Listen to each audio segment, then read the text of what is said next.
I may have to pop welcome Facebook fans. You're listening. Mm-hmm. I may have to pop in a lozenge at some point. Oh, feel free. You know,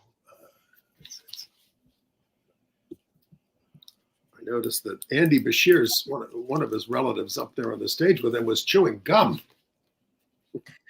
It's a great American tradition. I'm for it. Yes.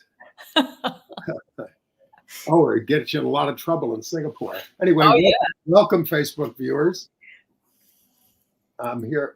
It's Andy Hum here, and I'm here with Maren Johns. Hello again, everybody. And we are going to go live momentarily with pictures and lots of good election news. That was a great night. And amazingly, especially after all those polls. Do you want those polls about Biden?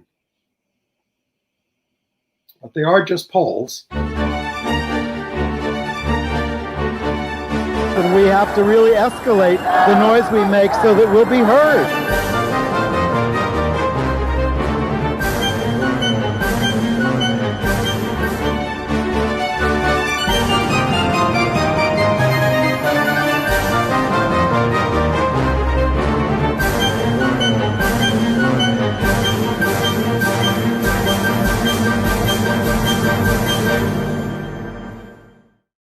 Celebration. Welcome to Gay USA. I'm Andy Hum.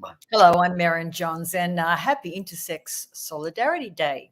Yes, and it is Trans Awareness Month, and Anna's away this week, but we'll be back next week and for many subsequent weeks until the end of December, when you'll be back again, Maren, for a couple of weeks. Right. I hope everyone's not disappointed when they tune in and Anne's not there, but I am. Yeah. Come on, we're all in this together. We're all in this together. We're all brothers and sisters. And we're very encouraged by the election results in Virginia, Ohio, Kentucky, and Pennsylvania. Yes. We have George Santos survived an expulsion vote in the House. Yeah, they had a chance to get rid of him and they didn't. A mayor/pastor in Alabama took his own life when he was exposed as a crossdresser. And we've uncovered that some book banners were seeking criminal charges against librarians for making porn available to minors. It's not getting out of hand. We've got some gay firsts in college basketball and the NHL. And Hungary freaked out over a very innocent art exhibition that showed elderly LGBTQ Filipinos. The gay games got underway in Hong Kong amidst controversy, and in Guadalajara. There are 2 sites this year. And in more international news, President Biden has suspended Uganda from a trade pact over its kill the gays law. A gruesome and macabre anti-gay crime in Senegal. And Andy's going to fill you in on, hopefully, some treatment for gonorrhea is nearing approval. And Maren and I are going to review Annette Bening and Jodie Foster in Nyad on Netflix. Must be uppercase, Andy. Must be uppercase. But oh yes, but we start with the election results. How about it? A great night for our side. I just heard that 148 LGBTQ candidates won nationwide. We are not going to list all of them, but you can go to victoryfund.org for the list. But how about that vote in Ohio, becoming a very red state, but abortion is now enshrined in their state constitution, the 7th state where voters have upheld reproductive rights in referenda. Yeah, if Ohio can do it, other states can do it. Absolutely. And then it was very encouraging to see Democratic Governor Andy Bashir get reelected there in Kentucky. Kentucky, that's deep red. What a win. It is deep red. He won over the Attorney General Daniel Cameron, who they obviously both spent a ton of money, but Cameron spent $5 million just on anti-LGBTQ ads. And wow. That did not get him over the top over Andy Bashir, who, is an outlier there in Kentucky. His father had been the governor, so his name was rather famous, and apparently, did a great job because the other statewide offices went overwhelmingly to Republicans. And Andy, can you break down Virginia for us? Because I think there were like 9 winning candidates. What's your take on why so many? Well, the big news in Virginia is that the anti-LGBTQ Republican governor, Glenn Youngkin, has been rebuked. Democrats not only held on to the Senate by 1 seat, as they had before, but they took back the House of Delegates from the Republicans. The Republicans spent $500,000 just on anti-LGBTQ ads. So this is Youngkin threw himself into this. This is, going to make him a national figure. He's going to get both houses of the legislature, and that's going to boost his stock, and he's going to maybe run for president and all that stuff. But now he's back on his heels.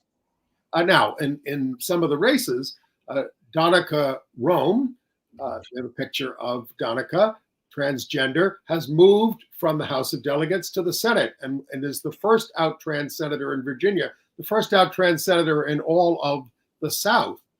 Out Senator Adam Eben was reelected. 6 out LGBTQ candidates were elected to the House. And then we've talked about this, in Albemarle County, where Charlottesville is, the school board race, both sides spent $100,000 on a school board race. Unbelievable. And Allison. Yes, you remember us talking about this Meg Scalia Bryce, who was campaigning against Alison Spillman. Alison Spillman has won. And you might remember that Spillman has a trans child. So that is very good news for us. And Democrats also won back the Loudoun County School Board in Virginia. So all that, these school board elections, it's crazy that people are spending all this money on them. But the right wing is very invested in this because this is how they rev up the base, by taking over the school boards and all that. All right, let's go to Florida. This was great news. Patty Sheehan won re-election to the city commission, fending off the right-wing opponent. Which one is Patty Sheehan there? Oh, yeah. Blue jacket. Sitting down. And you'll remember probably that Sheehan was the first out elected official in 2000 in Florida. Yes. This is her 7th term. And to celebrate, she did this to the opponents by having a drag queen at her celebration party at the gorgeous wine bar. Daryl Stevens, a famous drag queen down there. And Fort Lauderdale down in Florida got its first out LGBTQ police chief, a guy named Bill Schultz. The mayor of Fort Lauderdale, Dean Trantilis, is also an out gay man. And by the way, for the picture of the drag queen and Patty Sheehan, I want to thank our viewer, Rich, for sending. He personally took those pictures and sent them to us. Thank you. Thank you, Rich. Okay. In New Jersey, Luann Peter Paul, that is her name, is the first out LGBTQ woman elected to the state assembly. And in Pennsylvania, a Democrat won the seat on the state's high court, keeping it in a 5-2 majority. And the picture up there is what happened in Philadelphia. Rue Landau this is kind of hard to believe. In Philadelphia, Rue Landau was the first out LGBTQ city council member. I find that so shocking, Andy. That's the last big city in America to have an out council member. Very strange. But they also got their first woman mayor. We've never had a woman mayor here in New York. And they had their first woman mayor, Cheryl Parker. And she was very much supported by the gay community. And then we talk about these school board races in Pennsylvania. In central Bucks County, Pennsylvania, Democrats took back the school board from Republicans. They're the Republicans who had banned the pride flag in the schools and banned a lot of LGBTQ books. So all that's to the good. And also the city of Leslie, Michigan, population 1,933, approved an amendment to the city charter prohibiting discrimination based on sexual orientation and gender identity and other things.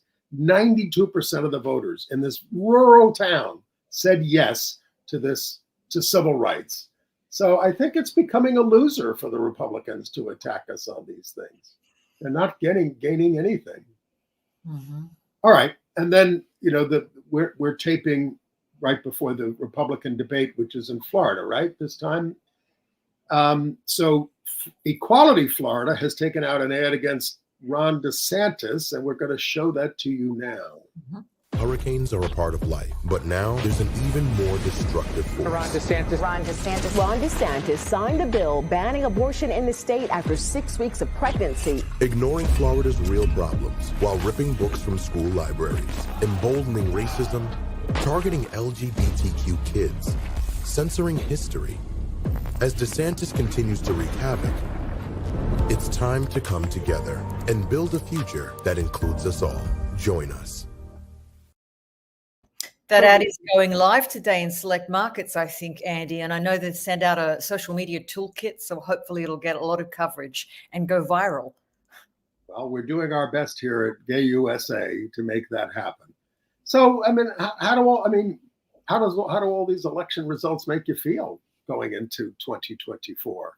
I feel a little bit hopeful. I mean, enough's enough. What's happened with the Republican assault on us through all of these bills is that they're really attacking us at a grassroots level and often a small town and county level.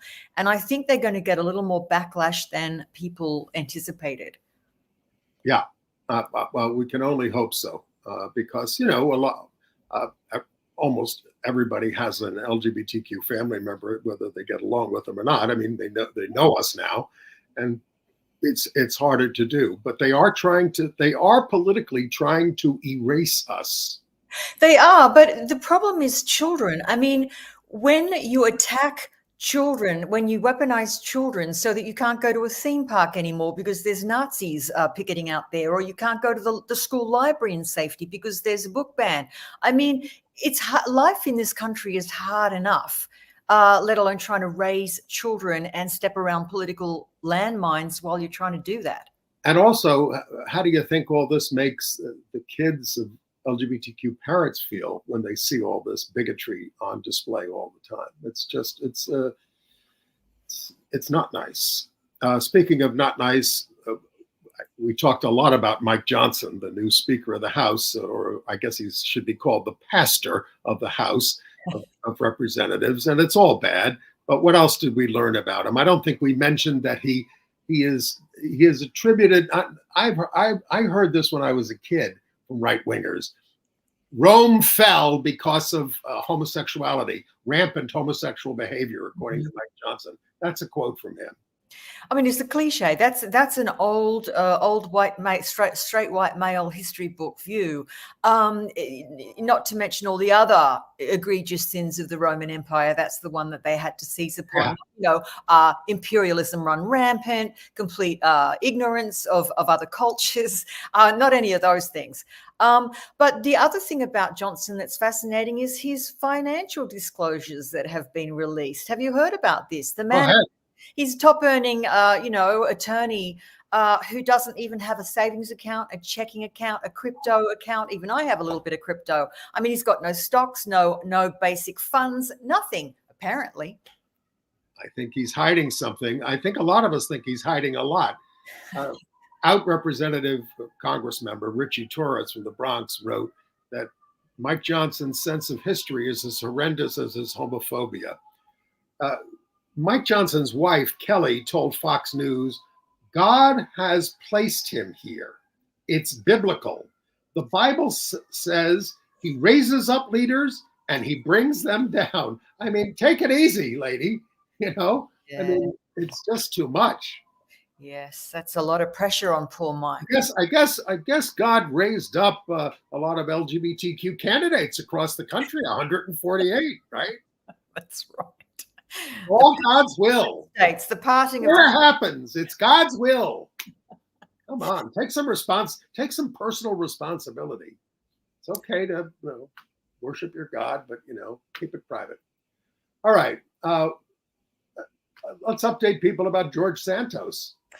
Well, yes, George Santos, as you said, we had the chance to get rid of him, and they didn't. The final vote was 179 to 213, which is, uncomfortably close, I think. Ahead of the vote, Santos defended his right to the, quote, presumption of innocence. He's facing 23 charges, including wire fraud, and he's still clinging to that old story that he is Jewish and can't get the records because of the war in Ukraine. Well, next week, the House Ethics Committee they said they've done a lot of work and interviewed a lot of people, 40 witnesses, and they're supposed to come out with some kind of next steps on November 17th. But it actually wasn't that close a vote because you got to get a 2/3 vote if you're going to expel someone. I just would have loved to see a landslide there. It just looked for me, it was just like, oh, really? How can people be even that divided? But yeah, it fell short. So. Well, look, they're all saying the same thing, which is, wait until the evidence comes out. But I mean, it's evident to everybody. House Republicans also continue to stuff the appropriations bills with anti-LGBTQ amendments. The Interior, Environment, and Related Agencies bill contained a license to discriminate riders, letting people and organizations discriminate against LGBTQ people under the guise of religious liberty. Thus, if a Park Service employee wants to refuse entry to a same-sex couple because of their religious reasons, that would be okay. They also added pride flag riders, prohibiting flying pride flags at covered facilities under these agencies. And it also prohibits DEI, diversity, equity, and inclusion programs. So just awful. All right, a federal judge in Florida, I just learned this, dismissed a challenge to the state's ban on trans girls and women's sports. So that's going back and forth, may end up in the Supreme Court at some point. All right. How about the story in Texas? Did you read the story about what happened at Sherman High School? No. Okay. Catch me up on that one. Well, they had a production of Oklahoma, and the guy who got the male lead, Curly, in the student production at Sherman High School, is trans boy. Oh wow. Was very excited, and then they just said, you can't play that role. Because you're trans. His father, his name is Max Hightower. His father said his son is devastated, but is ready to fight. The district also postponed the opening from December to January, citing the mature themes in Oklahoma. Now, Oklahoma's got some serious themes. There's some violence and all that. But wow, Oklahoma was the Broadway show that opened right during World War II. And it's kind of the show that Americans clung to, Americanism and nostalgia for the past and all this kind of stuff. I mean, it's the show is more than that. It's got wonderful songs, but that is the way and they're treating it like it's Lady Chatterley's Lover. Right. I mean, but also, like, I went to a single-sex school. I went to a single-sex high school in which, it would have been bizarre not to have some kind of fluid approach to casting school plays and variety shows and things like this. I mean, it's just mind-boggling as far as I'm concerned. Did you take on any pants roles, as they say? I mean, I can't even remember, but all of it was so burlesque. I mean, it's kids performing. I mean, they're being somebody they're not. Come on now. Right. Also in Texas, the man charged in the fatal slaying of trans Malaysia Booker, 22, in Dallas in 2019. This was a very famous case. She got into a traffic accident and a whole gang surrounded her and beat her up. And then they had a rally there and she stood up for herself. But some days later in 2019, she was killed. So this guy, Kendrell Lyles, 37 years old, was sentenced. He pled guilty to 48 years in prison. And now prior to the murder, but I shouldn't say that. Lyles was known to frequent an area to meet trans sex workers, but he's also charged with two additional murders in nearby counties. So this guy is quite a character. But he will be in prison for most of the rest of his life. Wow. Shall we move to Alabama? Speaking of people with Sure. multiple lives, this story was just incredible to me. Very sad. It's sad. It is sad, isn't it? In Alabama, a small town mayor Bubba Copeland. He was a grocery store owner, he was a mayor, and he was a pastor. He's taken his own life after he was exposed online for, I suppose, cross-dressing and also posting things to the internet on Reddit and such formats like that about, erotic fiction about transitioning and being quote unquote transgender curvy girl, Brittany Blair. So this is the mayor of Smith's Station.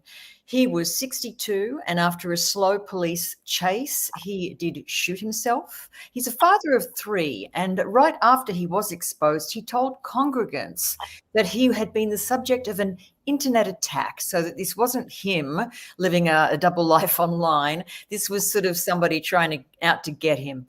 He said, "The article is not what or who I am. I apologize for any embarrassment caused by my private and personal life that has become public."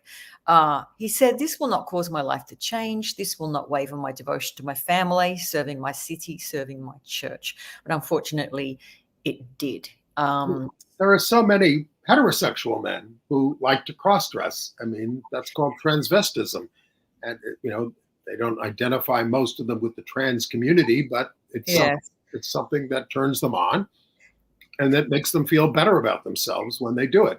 I mean, it's hard to know what he was. It's hard to know how he identified. He did say his wife knew about it, and it was sort of like fun that they had. And it's not known. I don't think he has any record of anti-LGBTQ public messaging. So he was a Baptist preacher, but not in the Southern Baptist Church, but he was a Baptist preacher. My takeaway from this, Andy, is just the sadness I always feel at right-wing people who live double lives, because they can't fully integrate all the parts of themselves. Well, most people who engage in that kind of cross-dressing, they don't really want to be out in public about. Well, they might want to walk in public, but they don't really want to be known for that, as opposed to people in our trans community who do. Although look at Eddie Izzard, he did go from cross-dressing to he did transition. So you just never know. This is somebody's journey, and he didn't get to make the full journey, obviously. So it's all, we want people to be able to be who you are, and not be ashamed. Yeah. All right. In Des Moines, Iowa, it has come to light that some residents tried to bring child pornography charges against the West Des Moines School District, targeting the books Genderqueer and All Boys Aren't Blue, calling them pornography. Terry Patrick is a Moms for Liberty candidate for school board there. Since the attempt to bring criminal charges, the state has since passed a law making book banning very easy, but these two in particular were banned. So, she's now running around saying any book that has sex in it is pornography, which includes the Bible, of course. Though she said we might make exceptions for extreme classics, like the Bible, I guess. I mean, goodness me, define an extreme classic. Terry, apparently she lost her run for the school board, by the way. I heard. She was, that was yesterday, and she did lose, but she is listed as the education chair for the Polk County chapter of Mums for Liberty. And she's very upset that she's gotten so much publicity about this. All right. We want to talk about the CEO of Target? Yeah, I thought this sounds like a bit of a throwback, but Fox News did report that Target CEO Brian Cornell went on the telly the other day, CNBC, where he actually discussed the retail giant's horrific experience about all the backlash they endured from having those pride items that they were selling, whether they were, swimming, bathing suits or T-shirts or ball caps, all that stuff.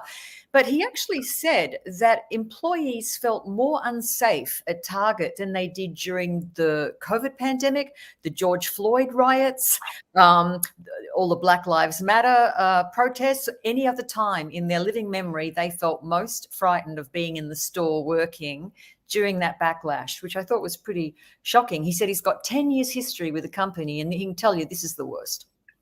And so the right wing fires back and says, well, you've made it unsafe for us to bring our children into your store where they have to see gay stuff. He said that it's unclear how they're going to handle what they call heritage moments in the future, like Pride, Black History Month, or Latin heritage. He said they may time them differently. I don't know what that means. Maybe they'll celebrate Pride in December. I don't know. I don't know. That's a tough one, actually. All right. A grim story out of Florida. A guy named Herbert Swilley, 55 years old. His husband, Timothy Smith, 59, was found dead in their Ocala home, brutally murdered. And Swilley went on GoFundMe and raised thousands of dollars to help himself out in the wake of the murder. And now he's charged with first-degree murder in his husband's death, also charged with witness tampering. A mutual friend told police that Swilley had a history of violent outbursts. Smith was remembered as someone who wanted to empower others and for his kindness. Now, it's a terrible story, but it's also a good time to note that, domestic violence is a problem in all communities. And it was good to see even our horrible Supreme Court poised to uphold the law denying firearms to those convicted of domestic violence. Even Amy Coney Barrett said, no, we don't want to give guns to people who are committing these kinds of crimes. The only sympathetic voice in the court was, of course, Samuel Alito. All right. In Virginia, the Republican Attorney General settled a lawsuit with a wedding photographer who refused to do a gay wedding based on his Christianity. The state cited the SCOTUS decision, the Supreme Court decision, in the favor of that web designer who didn't want to design wedding things for gay couples. He was represented by this guy by Alliance Defending Freedom, which is Mike Johnson's old outfit. Yes. Oh, Johnson, by the way, and his 17-year-old son have anti-porn software on their phones. Did you read about this? No. Oh, they watch out for each other. It's something called Covenant Eyes, so that they can see what's going on each other's phones. And okay, you want to do that, all right, but there are national security concerns that he's letting a third-party tech company Exactly. scan all of his electronic devices. Absolutely. That was just incredible.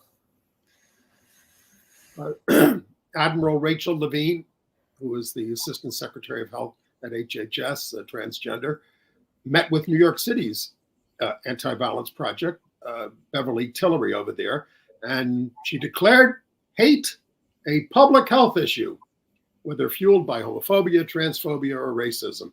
The Biden administration, plans a community safety partnership providing resources to local LGBTQ communities to prevent and respond to threats. So especially if you're out there around the country, and this is a problem in your community that you'd like to fight, because we need anti-violence projects all over the country, think about looking into what kind of funding might be available from the federal government. Yeah. Is this a good time to mention what the New York governor's doing? Sure. Offering a few avenues of new or increased or expanded funding for trans care. And this is in honor of Transgender Awareness Month, which is, of course, this month. Our governor has announced a couple of actions, I think 3, Andy, to expand the funding for the Lorena Borges Transgender and Non-Binary Wellness and Equity Fund. And the Officers in General Services and Employee Relations take action to strengthen the workplace. That's the other thing, because as we know, accessing the workplace as a transgender person is incredibly difficult and non-inclusive at the moment. This will be for state employees that identify as transgender. And I think also there's going to be some state landmarks are going to be lit, and the transgender flag is going to be flown on the Day of Remembrance, which is November 20th. Everything from the World Trade Center, or whatever they call it now, to Niagara Falls are going to be lit up in one of the colors, pink, white, and blue. Yep. November 20th is the Transgender Day of Remembrance. But again, on this show, every day is the Transgender Day of Remembrance. And you mentioned Intersex Day of Solidarity, which is the day we're keeping today. Also, it's alternatively called Intersex Day of Remembrance. It's also known as that, but this is an annual observance. November the 8th is today to raise awareness of the human rights issues faced by intersex people around the world. And of course, the main one is medically unnecessary, non-consensual interventions in the body are violations of human rights. And I was encouraged watching the morning show, CBS Sunday Morning. They did a whole feature on this, interviewing a woman who was born intersexed, and yet, they always want to go in, the doctors, and fix you and make you one thing or the other, even though it doesn't align with who you are. I mean, it's not. I mean, they want to change the way God made you. It's kind of ironic, isn't it? It's almost like the mirror reverse of transgender. Here we are saying we need to intervene, in intersex people and gender assign them the way we want them. Oh, but you can't choose, So it's really quite something. I learned a lot from it. Okay, let's talk about sports. Oh yeah. Well, are we talking about the Seattle Kraken's Justin Rogers? Do you say Kraken or Kraken? Kraken. I say Kraken. Let's call the whole thing off. Well, Seattle Kraken's Justin Rogers is the first publicly out NHL support staff member on the bench. And he did it in a very interesting way. He wrote a letter to my younger self and he put it on the team's website, in which, of course, he addressed himself as a teenager. I don't know. Do I want to read this, Andy, or do you want to read it? Well, no, you can read a little bit of it. Sure, go ahead. Sure. Dear younger JR, becoming the best you will take time and understanding. That knot in your stomach, the one that makes you feel confused, isolated, lost in the world, invisible to everyone but you, it will slowly loosen. You don't even understand the knot, but with time, you will learn things about yourself and fulfill dreams so many others like you feel they cannot. You will accept yourself as a gay man, creating a life authentic to you while welcoming others into it. I won't read the rest, but he basically summarized the steps that this younger self would go through, including coming out to his family at Christmas using a series of index cards in 2014. Yeah, no, he handed out index cards to everybody. That's how he came out over Christmas dinner. Yeah, 2014. Yep. And then 8 years later, coming out to the team, the team and being accepted. So I think this was really good to go through the different plot points and the necessary steps. And he, of course, came out to friends a few years after the family. But I thought that was encouraging and really quite moving. What do you think, Andy? And then let's go to college men's basketball. We have to emphasize men's because in women's, there's been a lot of out people. They had their first out gay coach. His name is Matt Lynch. He's 32 years old at the University of South Carolina at Salkehatchie in Waterboro. It's a Division I junior college with no scholarships to offer, but he still has managed to recruit 14 players. There they are. He said it amazes him how something that I once tried so hard to change has now become such an average part of my daily life. And this is in South Carolina. His team won their home opener versus Chowan University, where Lynch had been an assistant, 97-58. Nice. Encouraging story. And also encouraging, want to talk about what happened at the Kansas City Council? Oh, you mean with the homecoming queens? Yeah. Yeah, well, 17-year-old trans student Tristan Young faced an onslaught of right-wing hate after her peers at Kansas's Oak Park High School voted to crown her homecoming queen. This was, I think, when was this now? This was 2015. No, this was Tristan now, on the left. Was this? Tristan's on the left, and then, but preceding her was Landon Patterson. This was 8 years ago. Yes, 2015, when she became the first trans girl to take home the the crown of prom queen. So to show support for both of these young women, the Kansas City Council has issued a proclamation honoring the two of them and dedicating LGBTQ History Month, which you know was last month, to them. And they are very brave. A guy named Justice Horn, who was the chair of the Kansas City LGBTQ Commission, wrote, "I uplift this against the transphobic comments against this young person, Tristan, who was named queen by their peers. I'm so thankful the next generation of Kansas City is so kind." All right. Trouble in California. We pass a lot of bills there. Great legislation, overwhelmingly Democratic. But proponents of 3 ballot initiatives to restrict the rights of trans youth are now free to launch their petition drives for the 2024 ballot. They need over 500,000 signatures for each of them. The Attorney General, who's on our side, Rob Banta, has to title and summarize the initiatives.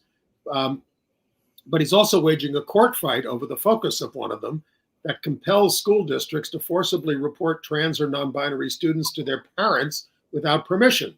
The second one eliminates students' rights to participate in school activities consistent with their gender identity. And a third prohibits gender-affirming care for minors. That's what he is titling these things.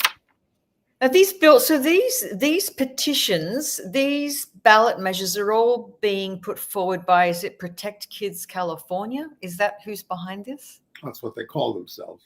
Yes. They don't really care about kids. Yeah. All right. Shall we go to some international news? Yeah. Take me to Hungary. Oh, I was going to also say Lauren Boebert. Did you hear about her? Oh, yeah. Go for it. She's apparently being haunted by the ghost of Beetlejuice. She's now got some serious, I think there's 4 candidates who are gunning for her now for next year. But the one that's being blessed, if you like, is first-time candidate and attorney Jeff Hurd. He's a Republican and he's going to challenge her. And he's got the, it's Colorado's 3rd congressional district, right, in the primary. But he's got the blessing from a chap called Ty Gates, who says that he believes Hurd can do a better job representing the rural counties residents than the incumbent Boebert has. He says, "I'm not very pleased with Lauren," Gates said. "I don't think for our rural community, the only time we see her is when there is a campaign or something like that. Honestly, I don't feel like we're getting the support and our voices are being heard. And I think Jeff can do a better job at that, because she's, vaping and fondling her date's genitals in the theater." Well, that's the thing. She's sort of, she's an awful person and she's awful 24 hours a day. But what they're getting her for is sex, basically. Yeah, it's like she's making a mockery of people who look. Good luck to him, Jeff Hurd. I hope he does well. Well, okay, but that's the Republican guy who's running against her. Actually, there's 2 Democrats, isn't there? A guy named Frisch is running again against her. He almost beat her the last time. So I would hope, and actually, if they can get rid of Boebert, it might be harder to take the district. Right. All right. Did we want to do obit before international, or do we want to do international? Which obit are you talking about? Andrew Lumsden, I think. Oh, we do him in international news. Yeah. Well, you do. I want to get him towards the end here. Okay. But in Hungary, the culture minister of this neo-fascist country, where some of my people are from, fired the National Museum director over a photo exhibit that documented a community of elderly LGBTQ people in the Philippines. We have one of the photos that, oh my God, it's so controversial. Yes. Now, it's about older LGBTQ Latinos who have shared a home for decades and cared for each other as they age. Some were in drag. The minister said it violated a law that bans display of LGBTQ content to minors. The director of the museum, Laszlo Simon, was fired, and a notice was put up at the Hungarian National Museum restricting access to the exhibit to over 18s. Simon is a member of the ruling Orbán Fidesz party, says he respects he rejects the charge that he violated the law or that children needed to be protected from the exhibit. Yeah.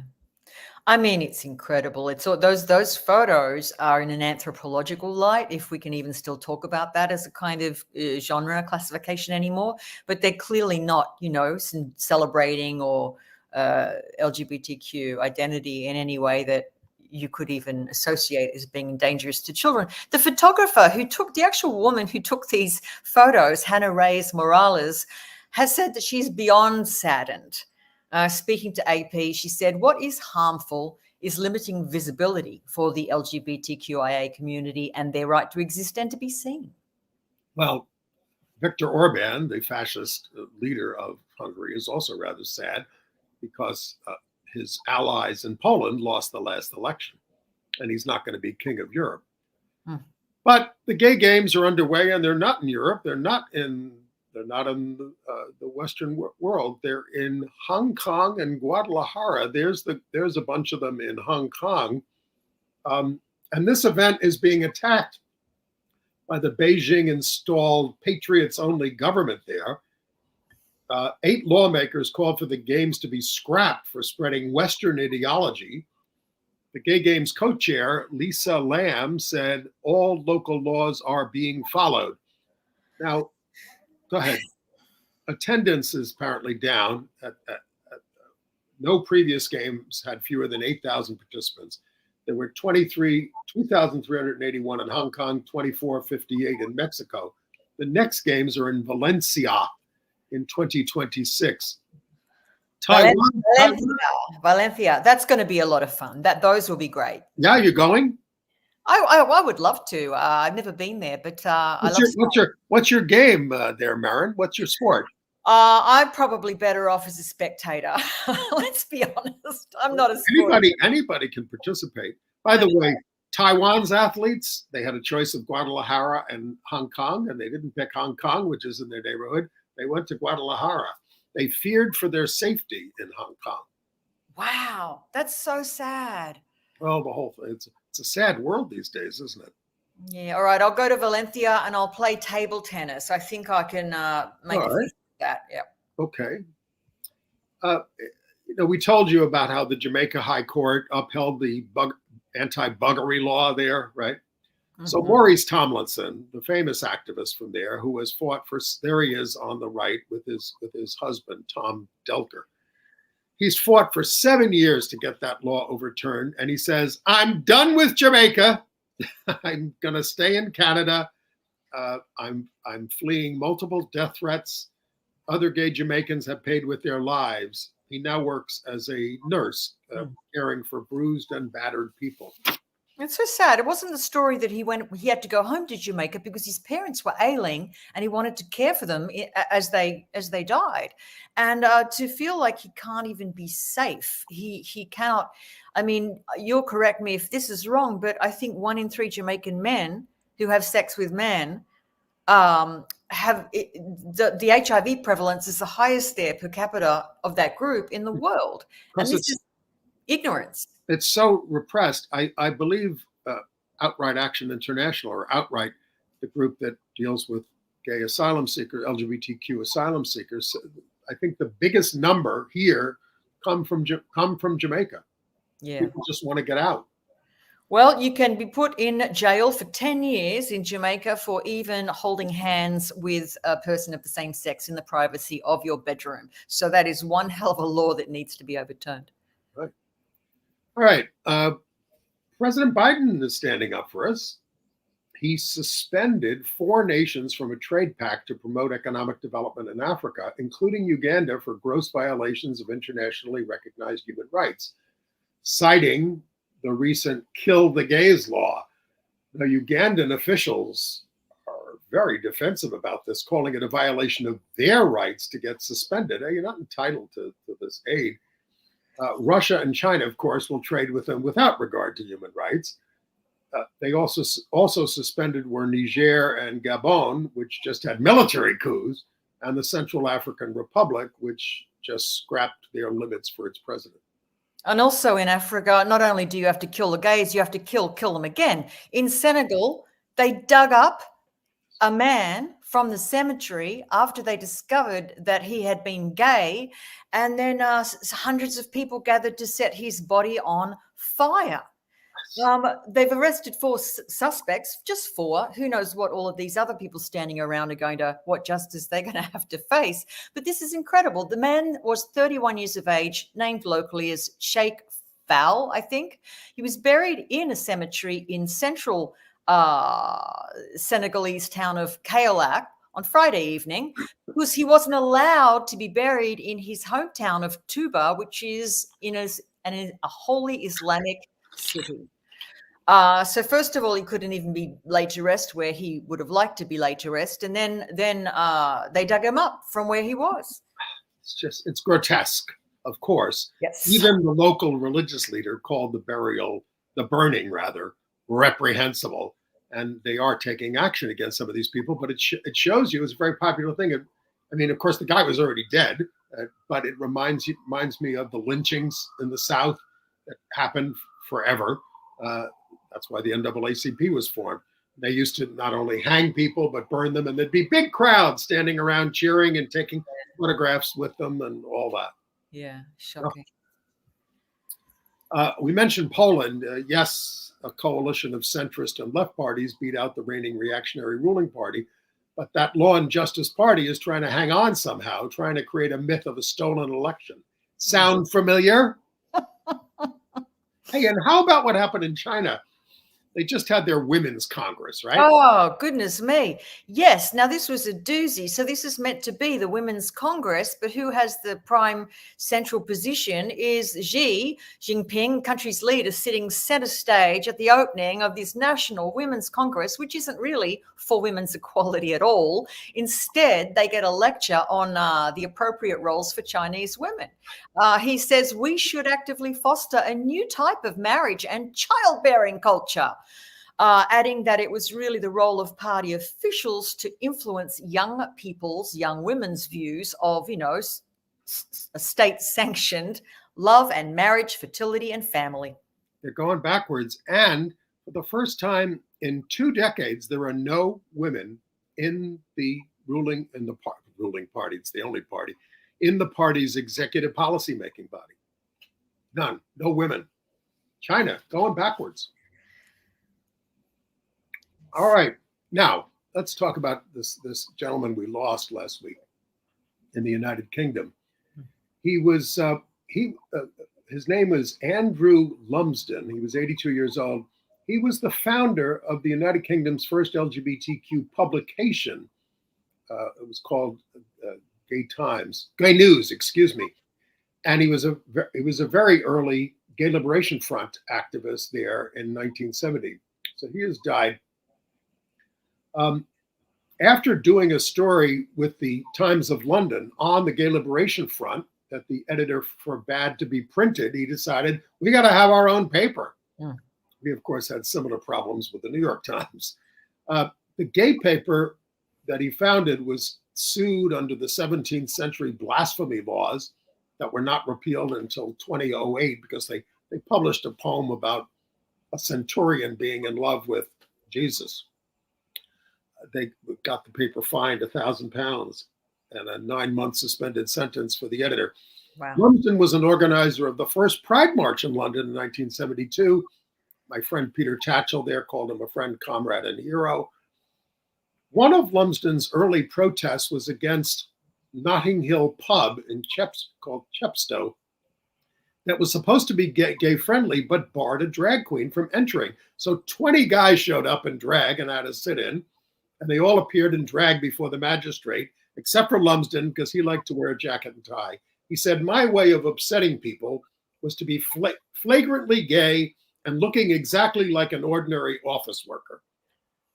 He was a leader of queer tours of London, preserving our history, and he's survived by his partner, Stephen Clissold. And we have a little bit of video from him from 1971. If there are 3 million, perhaps, of us who are homosexual in this country today, there will be another 3 million 10 years and 20 years from now. And 50 years from now, no doubt, as the population goes up, there'll be even more. These people will be brought up. They are children today, many of them. They're not going to be corrupted by me or any of us sitting here. They're just going to become homosexual. And if their parents are going to go on being brought up in such a way that they have to look the words up in a dictionary, which may get it wrong, or so that they feel an instinctive, as they think, deep horror, then more cruelty, more suffering will be endured by adolescents and later by mature people who simply can't talk to their own people. All right.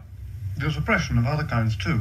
I mean, it's not always easy to pick the worst examples straight off, but ones that come straight to my mind are the way that we are slandered, constantly, endlessly, perpetually slandered. The very worst people who are heterosexual, the sort of Gilles de Rais characters who murder children, the Marquis de Sade and so on. Now the entire heterosexual community, amongst which I also have most of my friends, they are not constantly accused or taken to be typical of these very strange historical characters, but always homosexual people in the ordinary, the media, in casual conversation, are taken to be like the most extreme variants of their sexual taste. And in fact, the vast majority of homosexuals are probably very, very ordinary people in every conceivable sense of the term. They hold all political opinions, they are of all colours, they are of all backgrounds, all classes, and they are, on the whole, indistinguishable Well, from look, the population. you are a self-declared homosexual, Andrew. Now, has this made life hard for you? It hasn't made life hard for me in the least, but I think that there are two obvious things to say about it. In the first place, why should I bother to declare it? And what could be more absurd than the idea of a self-declared heterosexual? Indeed. So a great leader, a great pioneer, and a sweet guy. Yeah, Cambridge educated. That's where that fabulous accent and brain comes from. All right, some AIDS news. Yes. Hey, I just read that the U.S. House of Representatives, as bad as it is, they defeated an amendment to eliminate HOPWA, the Housing Opportunities for PWAs. That amendment failed, 279 to 140. All right, and there's a new antibiotic on the horizon that has proven effective in its last remaining It's the last remaining treatment for gonorrhea amid mounting fears of how drug-resistant the infection has become. It's the second most common STI, and only a combo therapy of injected antibiotics and an oral one are working on it now. In my day, I used to go and just get a shot or take a pill.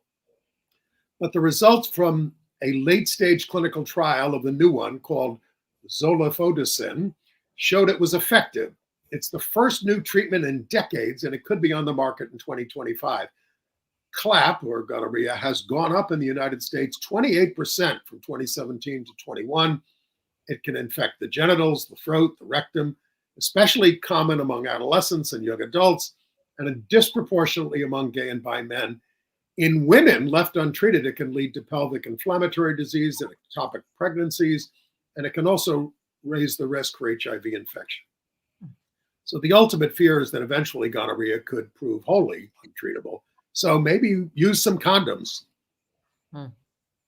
Right. And the American Society for Reproductive Medicine, you have this story? Yeah. What do you make of this? So they've sort of redefined, changed their boilerplate language about what fertility is. It's a new definition, basically, infertility, rather. So infertility, they now define as a disease, condition, or status characterized by any of the following: the inability to achieve a successful pregnancy based on a patient's medical, sexual, and reproductive history, age, physical findings, diagnostic testing, or any combination of those, and the need for medical intervention to use donor gametes or donor embryos to achieve a successful pregnancy.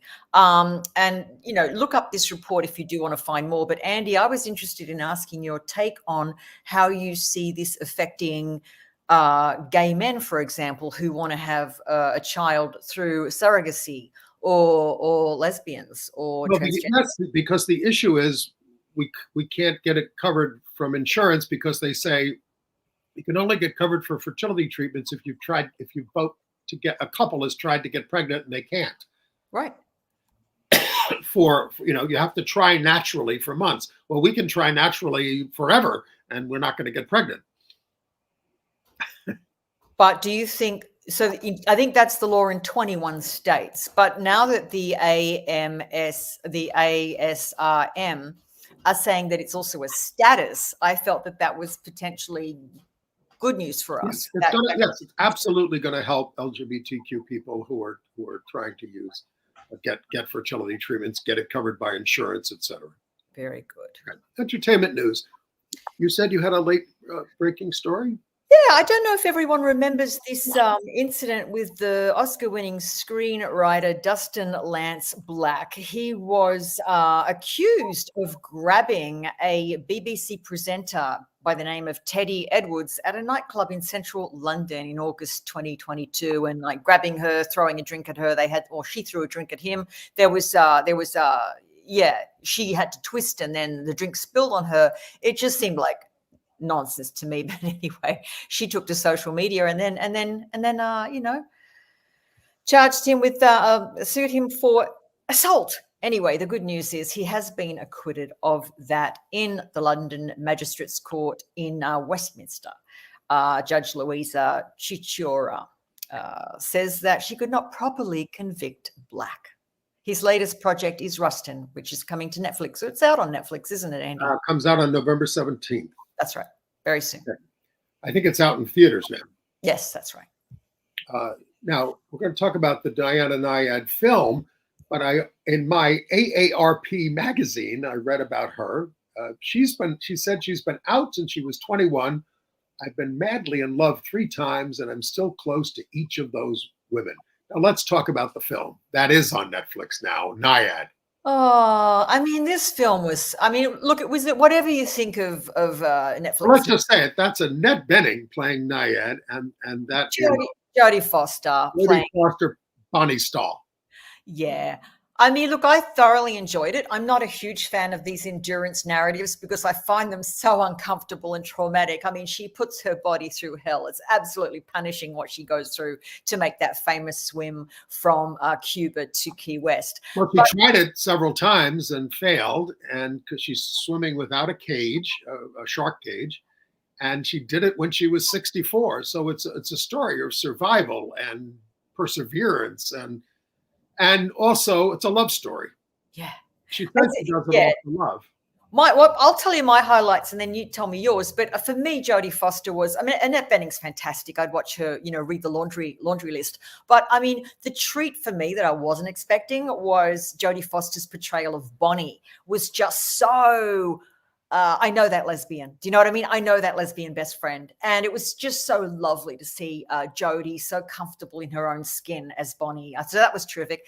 And then I don't want to spoil the ending, but there is a scene at the end which just made me feel so good about our community. So do watch it and do stay to the end. What about you, Andy? Nyad. No, I can't really add anything to that. I think it's terrific, and check it out. And by the way, Annette Bening last week received Glisson's Advocate Award at their annual benefit, and her son Stephen Ira is trans, and she said, "You do not want to make this mama mad," calling out the right wing's anti-trans crusade and labeling it for what it is, a tool just to rally the base, which didn't work in this election, did it? She hopes love and compassion will lead the way toward queer joy and celebration and all the way to the ballot box. I love her so much. I think this is at least the second time she's played a lesbian. The other one is The Kids Are All Right, which I thought was just terrific. Yes. What's going on with Boy George? Boy George is coming back to Broadway for a limited engagement. He is going to be taking over the Titus Burgess role in Moulin Rouge. This is going to be in February next year. 20-year absence since he's a little bit of a debacle with that other musical Taboo. Yeah. And another thing coming to Broadway in April is called Lempicka, a new musical about the bisexual Polish-born artist Tamara de Lempicka, who lived from 1898 to 1980, starring Eden Espinosa. We have a picture of and that's a picture of the two of her with Rafaela, a bohemian sex worker who was one of her models and obviously one of her lovers as well. So, wow, it's going to be quite the lesbian fest, and we're out of time. Uh-oh. Thanks for being with us, and we'll be back next week. Thank you so much, Andy. See you all, guys. Aaron. Bye.